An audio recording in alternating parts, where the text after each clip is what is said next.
Então, por que, Caio, há essa leitura, né, que foi feita desse evangelho, que é uma dessas igrejas as evangélicas que se utilizam às vezes desses textos para dizendo você tem que estar nessa casa, você tem que estar nesse lugar, você tem que estar debaixo desse guarda-chuva, porque senão nada disso, senão você não vai ser atendido. Por que da onde surgiu essa leitura e por que isso? Isso aí sempre houve em todo o paganismo humano.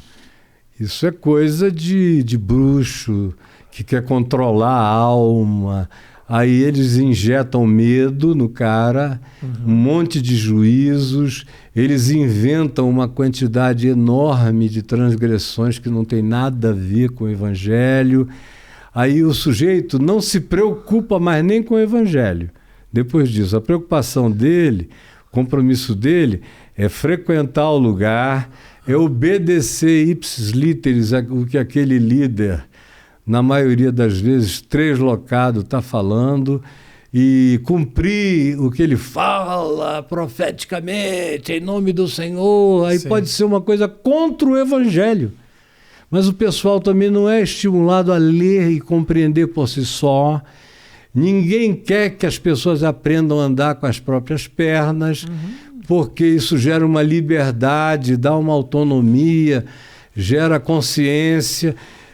Pastor evangélico, claro, não são todos, mas infelizmente hoje em dia, talvez 90% deles não queiram que as pessoas aprendam o evangelho e andem com as próprias pernas e entendam que igreja não é prédio, que cobertura espiritual não é telhado, não é ter ninguém dizendo eu te abençoo e eu te amaldiçoo, porque ele também não tem nenhum poder sobre mim, a menos que eu entregue a ele essa disposição. E não é que ele vá fazer nada, é que eu vou me entregar à maldade dele com medo do que ele diz que me acontecerá. E dízimo e dinheiro, que quando a igreja é modesta, ela só lembra o dízimo no fim do culto. Se quiser, bota aí. Se quiser, não. Tem que botar, porque senão você pode perder as bênçãos de Deus. Sim.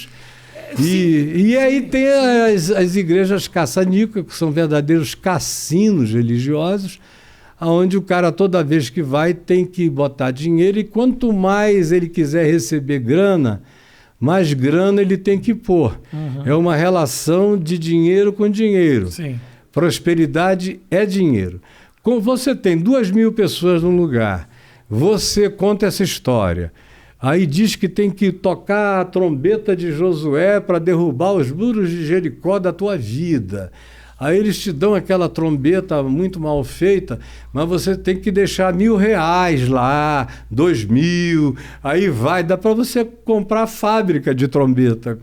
São milhares e milhares de reais e de dólares.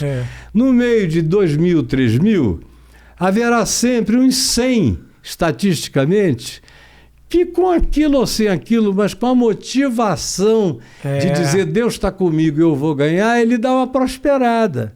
Aí ele começa a ir lá na frente e testemunhar, olha, eu botei aqui na campanha dos 318, tal, isso, e olha só como é que eu ganhei agora. Um ano, eu dei uma prosperada. Aí vai estimulando aquele bando de gente que não pensa, ignorante, a fazer a mesma coisa. Tem gente que fica lá a vida inteira e não rola nada, né? Só piora. Né? Agora, eu pego meu celular rapidinho ali, que eu anotei umas coisinhas que eu quero muito perguntar pro Caio, mas tem uma coisa, Caio, que me faz eu me questionar a respeito disso. Obviamente, tem ali no meio, não tenha dúvida de que existe uma motivação equivocada e financeira para essa manipulação, mas, por outro lado, é incontável o número de histórias de pessoas completamente desacreditadas que quase precisavam dessa disciplina para conseguir respirar e sair do fundo do poço. Pessoas que colocam lá os seus R$1.000, mas por isso elas também acabam seguindo elas acabam melhorando de vida. Porque elas ganham o objetivo. Entram na linha, o pai para de bater na esposa, começa a ficar dentro de casa, cuidar dos filhos, sai do mundo das drogas. Obviamente, não estamos agora vendo a motivação do pastor. Eu estou falando mais do fenômeno de recuperação humana. E aí, como é que faz? Eu fico pessoalmente dividido, porque eu vejo o benefício. E, obviamente, também vejo a intenção. Entendeu? Como é que você que passou por esses lugares trabalha isso? Do mesmo jeito que eu te falei daquele negócio do pessoal que diz eu fiz em teu nome e Jesus disse eu nunca vos conheci. São dois grupos. Tem aquele que manipula e que Jesus diz aparta-te de mim porque eu nunca te conheci. Ele diz, mas eu profetizava, eu curava, eu isso, eu aquilo. Jesus disse, olha, eu não sei quem você é. Tá. Isso é um lado. O outro lado é que tem as pessoas que foram curadas, que foram beneficiadas, que foram ajudadas, e, inegavelmente, é como se Deus passasse por cima do maluco, do lobo. Entendi. A Maria não tem nada a ver com isso, ela é sincera, ela é honesta, ela quer de fato melhorar. O sujeito está aflito porque ele não consegue parar de beber, ele gostaria. Entendi. Então eu vou dar um jeito disso acontecer. Acontece porque o cara começa a pensar de fato em Deus. Claro. E aí ele ganha uma motivação que é a mais poderosa de todas na Terra para ele se levantar, andar, seguir, progredir, ainda que as próprias motivações dele sejam rasas. Agora, é Deus? É Ele mesmo?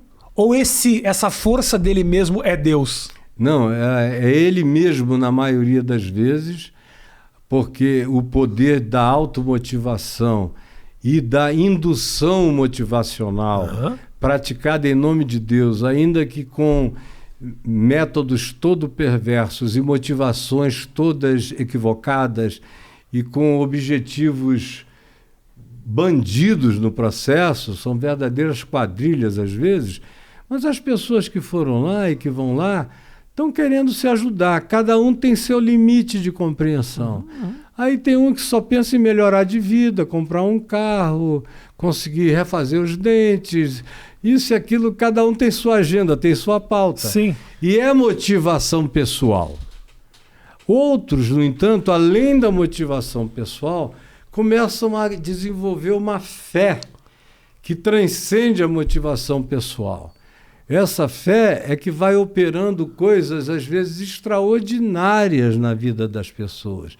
Mas ela continua pensando que aquele lugar, que aquele endereço, que aquele CNPJ, que aquele teto, que são aqueles caras, embora eles não tenham nada a ver. Nada a ver. Eles foram só os grandes motivadores, de modo errado, que produziram na pessoa esse desejo de superação e elas foram adiante. Foi o gatilho, né? Foi o gatilho, na maioria das vezes. E em outras vezes, no processo do gatilho, o cara acaba encontrando. Aí o que acontece? Essas igrejas têm as portas tão largas na frente quanto no fundo, na porta dos fundos. O que acontece? O cara entra, fica ali um ano, aí ele começa a ouvir outras coisas aqui e ali, aí ele diz, bom, eu tinha que ter passado por aqui, mas aqui não é o meu lugar para ficar. Então, eles acabam procurando outros lugares mais tranquilos, mais lúcidos, não abusivos, onde, por mais que eu acho que não é a melhor coisa, mas eu tenho que reconhecer que é infinitamente melhor do que onde o cara estava e que ele vai melhorar indo para ali. Então, a minha crítica, ela não alcança as pessoas. Ela é feita em cima da motivação totalmente tortuosa desse pessoal que, inclusive, usa esse povo como capital político.